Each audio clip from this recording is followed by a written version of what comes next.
Hello दोस्तों, आज की हमारी मूवी का नाम है राया एंड द लॉस्ट ड्रैगन। ये 2021 की एक एनिमेटेड मूवी है। मूवी की शुरुआत में हमें एक स्टोरी बताई जाती है। 500 साल पहले कुमंत्रा में सारे इंसान और ड्रैगन एक साथ मिलकर रहते थे, जहाँ ड्रैगन अपनी जादुई ताकतों से इंसानों के लिए नदियाँ बनाते, खेत को उपजाऊ करते और बारिश भी करवाते।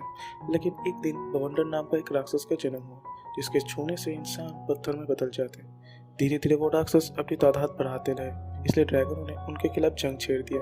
इस जंग में ड्रैगन हारते रहे और पत्थर में बदलते रहे। लेकिन एक दिन एक आखिरी बचा हुआ सीसू नाम का ड्रैगन अपनी ताकत से एक हीर को बनाया, जिसकी पावर से वो राक्षस हार गए और पत्थर बने हुए इंसान ठीक हो गए। लेकिन पत्थर बने हुए ड्रैगन ठीक नहीं हो पाए।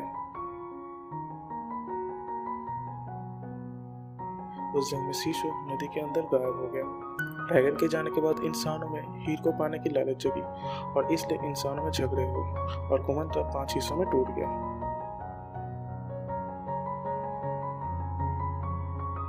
अब प्रेजेंट में हम एक छोटी सी लड़की को देखते हैं जो एक खतरनाक ट्रैप से बचते हुए अपने पेट के साथ एक अंडरग्राउंड रूम में पहुंचती है, जहां हम उस हीर को देखते हैं और उस लड़की को रोकने के लिए एक इंसान आता है। वहां उनके बीच में लड़ाई होती है और वो लड़की हार जाती है। तब हमें पता चलता है उस लड़की का नाम राया है और वो इंसान उसके डैड और इस गांव के मुखिया है। और ये लड़ाई राया की टेस्ट थी, इसमें राया पास हो चुकी थी। अब से राया उस हीर की राक्षस बन जाती है। अब सीन चेंज हो जाता है और राया के डैड उसे बताते हैं कि दूसरे राज्य वाले यहाँ आने वाले हैं। तो राया हमें बताती है कि पहले राज्य का नाम पूछ, जहाँ के लोग रेगिस्तानों में रहते हैं। दूसरे राज्य का नाम है नापुन, जहाँ व्यापार होता है। तीसरा रेड राज्य, जो एक ठंडा इलाका है। और चौथी है दंत राज्य, जो हमारा सबसे बड़ा दुश्मन है। राया को लगता है कि वो लोग लड़ने के लिए यहाँ आ रहे थे, लेकिन उसके डैड उसे बताता है कि वो लोग लड़ने के लिए नहीं आ रहे, बल्कि मैंने ही उन्हें बुलाया है। मैं चाहता हूँ कि हम सारे राज्य दोबारा एक होकर कुमंत्रा बनाए। अब हम देखते हैं दूसरे राज्य वाले राया के घर यानी रेड राज्य में आते हैं। तो राया के डैड उन्हें दोबारा कुमंत्रा बनाने की बात कहते हैं। तो बट वो लोग कहते हैं कि तुम्हारे पास हीर है, इसलिए तुम्हारे पास सब है, लेकिन हमारे पास कुछ नहीं। इन झगड़ों के बीच दंत राज्य की रानी की बेटी नमारी राया से दोस्ती करती है। अब वो दोनों महल के अंदर जाके बातें करने लगते हैं, जहाँ नमारी राया से कहती है कि मुझे लगता है कि शिशु जिंदा है। ये कहकर नमारी एक मैप निकालती है और नमारी राया को अपना ड्रैगन पेंडेंट देकर उसके भरोसा जीत लेती है। इसलिए राया नमारी को हीर के पास ले जाती है। वहाँ जाकर नमारी उस हीर को लेने के लिए राया को धोखा दे देती है और सिग्नल देकर अपने लोगों को बुला लेती है। बट इससे बाकी लोग भी वहाँ आ जाते हैं और हीर को लेने के लिए सारे लोग लड़ने लग जाते हैं। इस झगड़े में हीर टूट जाता है। इससे बवंडर नाम का राक्षस वापस आ जाता है। उसे रोकने के लिए राया के डैड टूटे हुए हीर के टुकड़े से उसे रोकने की कोशिश करते हैं। इससे सबको पता चल जाता है कि उस हीर के टुकड़े में भी ताकत है। इसलिए बाकी राज्य के लोगों ने टुकड़े को अपने साथ लेकर भागने लगे। भागते हुए राया के डैड को पता चलता है कि बवंडर पानी पर नहीं चल सकते, तो राया को बचाने के लिए उसके डैड राया को नदी में फेंक देते हैं।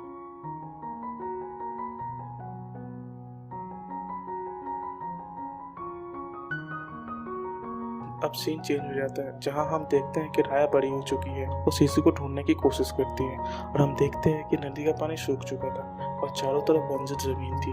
अब राया नदी के आखिरी छोर के पास पहुंचती है। तभी बवंडर राया पर हमला कर देती है, लेकिन राया उस हीर के टुकड़े की मदद से उसे भगा देती है। उसके बाद राया नदी के आखिरी छोर के पास जाती है, जहाँ एक जहाज टूटा हुआ था। वहाँ जाकर वो शिशु को वापस लाने के लिए प्रार्थना करती है और उस प्रार्थना को सुनकर शिशु वहाँ आ जाती है। अब राया शिशु को हीर के टूटने वाली बात बताती है, तो शिशु घबरा कर राया को बताती है कि उस हीर के टुकड़े को उसने नहीं बनाया, बल्कि उसके भाई बहनों ने अपनी सारी ताकत एक जगह करके उसे दिया था। जब शिशु हीर के टुकड़े को छूती है तो वो चमकने लग जाती है। तब हमें पता चलता है सारे हीर के टुकड़े को जोड़कर उसकी ताकत से वो दोबारा बवंडर को हरा सकती है। अब हम देखते हैं नमारी और उसके साथ ही नदी के आखिरी छोर तक आते हैं, जहाँ नमारी राया के रिंग को देख लेती है, पर राया वहाँ नहीं थी। अब राया पूछ राज्य में आती है, जहाँ कोई नहीं था, बट चारों तरफ ट्रैप बिछी हुई थी। किसी तरह वो लोग ट्रैप से बचकर एक पेड़ के पास पहुंचते हैं, जहाँ उन्हें अपना पहला हीर का टुकड़ा मिलता है। टुकड़े को पकड़ते ही शिशु इंसान बन जाती है। तभी नमारी वहां पहुंचती है। शिशु को इंसान बनने के कारण उन्हें शिशु की असलियत पता नहीं चल पाती। अब राया उन्हें किसी तरह चकमा देकर वहां से भाग जाती है। अब वो लोग भागकर एक जहाज के पास पहुंचते हैं। वहां से वो लोग नाखुन राज्य की तरफ निकल पड़ते हैं। कुछ टाइम बाद वो लोग नाखुन राज्य में पहुंच जाते हैं। वहाँ के घर पानी के ऊपर बने हुए थे। जाते टाइम राया शिशु को वहीं इंतजार करने के लिए कहती है और खुद अकेली चली जाती है। रास्ते में एक छोटी सी बच्ची और कुछ बंदर राया के हीर के टुकड़े को चुरा लेते हैं। दूसरी तरफ सीसू राया की मदद करने के लिए उस राज्य में आती है। वहाँ वो कुछ सामान बिना पैसे दिए हुए ले लेती है। इस कारण वो मुसीबत में फंस जाती है और उसके मुंह से गलती से हीर के टुकड़े वाली बात निकल जाती है। तभी वहाँ एक बूढ़ी दादी आती है और सीसू को बचाकर वहाँ से ले जाती है। दूसरी तरफ राया उन चोरों को पकड़कर उससे उस टुकड़े को ले लेती है और उन्हें सिपाहियों का ध्यान भटकाने के काम में लगा देती है और खुद चुपके से मुखिया के घर में चली जाती है। वहाँ जाकर उसे पता चलता है कि मुखिया की मौत बहुत पहले हो चुकी है। दूसरी तरफ वो बूढ़ी दादी सीसू को राज्य के बाहर ले जाकर उसे धमका कर हीर के टुकड़े को मांगती है। लेकिन तभी राया आती है और उस बूढ़ी दादी से उसके हीर के टुकड़े को लेकर वहाँ से अपने जहाज पर वापस आती है। और उस जहाज में हम उस चोर बच्ची और उस बंदर को भी देखते हैं जो उसके साथ उसके सफर में निकल पड़ते हैं। दूसरी तरफ नमारी अपनी माँ को राया क्या करने की कोशिश करती है वो बताती है, तो उसकी माँ उसे हीर के टुकड़े लाने के लिए कहती है। अब हम राया को देखते हैं जहाँ सीसू राया को समझाने की कोशिश करती है और नमारी को दूसरा मौका देने के लिए कहती है और उसे दोबारा कुमंत्रा बनाने के लिए कहती है। बट राया का सोच सीसू से अलग था, इसलिए उन दोनों के बीच में झगड़ा हो जाती है और इसलिए सीसू अकेले ही रेड रूम की तरफ निकल पड़ता है और उसे रोकने के लिए राया भी उसके पीछे पीछे जाती है। जाते वक्त वो दोनों एक ट्रैप में फंस जाते हैं और उन्हें बांध दिया जाता है। तभी एक आदमी वहाँ आता है और उन्हें यहाँ आने के कारण पूछता है। उस आदमी की बातों से हमें पता चलता है कि इस राज्य में सिर्फ वही एक आखिरी इंसान बचा हुआ था, बाकी सारे लोग पत्थर बन चुके थे। तभी राया के साथी वहाँ आते हैं राया को बचाने के लिए, लेकिन तभी नमारी अपने लोगों के साथ रेड राज्य में पहुँचती है और राया को उसके हवाला करने के लिए कहती है। तो राया वो आदमी जिसका नाम टॉम है उसकी मदद लेती है अपने साथियों को बचाने के लिए। अब राया नमारी के सामने जाती है और उससे लड़ने लग जाती है और उसके साथ ही छुपकर भागने लगते हैं।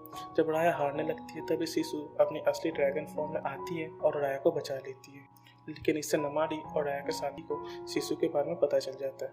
जब सबको पता चलता है कि राया दुनिया को बचाने के लिए हीर के टुकड़े को खोज रही थी तो टॉम भी अपने हीर के टुकड़े राया को दे देता है। टॉम के दिए हुए टुकड़े को छूने से सीसू को बारिश की पावर मिलती है। अब वो लोग निकल पड़ते हैं दंत राज्य जो नमारी का राज्य है। सीसू राया को अपने दोस्तों पर भरोसा करने के लिए कहती है और नमारी को दूसरा मौका देने को कहती है। इससे राया मान जाती है। दूसरी तरफ नमारी मॉम को सीसू के बारे में बताती है, बट उसकी मॉम कहती है कि अगर सब कुछ ठीक हो गया तो बाकी राज्य उस पर हमला कर देंगे, तो हमारी वजह से वो हीर टूटा था। तुम बाकी के हीर के टुकड़े और सीसू को मेरे पास ले आओ ताकि सब ठीक होने के बाद कोई हम पर हमला ना करे। लेकिन हम देखते हैं नमारी ये नहीं करना चाहती थी, बट अपने मॉम की वजह से वो मान जाती है। अगले दिन नमारी अपने साथ हीर के टुकड़े को लेकर राया से मिलने आती है। जब राया उससे मिलती है तो नमारी हथियार दिखाकर राया से हीर के टुकड़े को और सीसू को देने को कहती है। इससे राया गुस्से में नमारी पर हमला करने वाली थी, लेकिन सीसू राया को रोकती है और नमारी को समझाने के लिए आगे बढ़ती है। लेकिन राया नमारी के हथियार को गिराने के लिए नमारी पर हमला करती है, लेकिन इससे नमारी का तीर सीसू को लग जाता है और वो नीचे खाई में गिर जाती है और मारी जाती है। सीसू के जाने के बाद दंत को बचाने वाली नदी सूख जाती है और बवंडर दंत राज्य पर हमला कर देते हैं। अब राया गुस्से में नमारी के पास जाती है बदला लेने के लिए और राया के साथ ही दंत राज्य के लोगों को बवंडर से बचाने के लिए उस हीर के टुकड़े का इस्तेमाल करते हैं। लेकिन हम देखते हैं उस हीर की चमक धीरे धीरे कम हो रही थी। दूसरी तरफ राया नमारी को हरा देती है, लेकिन तब राया को एहसास हुआ कि उसकी भी गलती थी इसमें, इसलिए वो नमारी को छोड़कर अपने साथियों की मदद करने के लिए जाती है। लेकिन बवंडर उन्हें चारों तरफ से घेर लेते हैं। तभी राया को सीसू की बात याद आती है। जब सीसू ने भरोसा किया था तभी हीर ने बवंडर को भगा दिया था। ये बात राया अपने साथियों को बताती है और भरोसा कर अपने हीर के टुकड़े को नमारी को दे देती है। इससे राया पत्थर बन जाती है। धीरे धीरे बाकियों ने भी अपने हीर के टुकड़े नमारी को दे देते हैं और पत्थर बन जाते हैं। अब नमारी ने हीर के टुकड़े को छोड़ दिया, लेकिन हीर की चमक खत्म हो जाती है। नमारी भी पत्थर बन जाती है, लेकिन राया के भरोसे के कारण वो हीर फिर से चमकने लगता है और बवंडर को हरा देता है। इससे राया और बाकी के सारे लोग फिर से इंसान बनने लगते हैं और सूखी हुई नदियाँ फिर से वापस आने लगती हैं। तभी हम बहुत से ड्रैगन को राया के पास आते हुए देखते हैं, जो कि पत्थर से वापस ही ड्रैगन बन चुके थे। उनकी पावर से सीसू वापस जिंदा हो चुका था।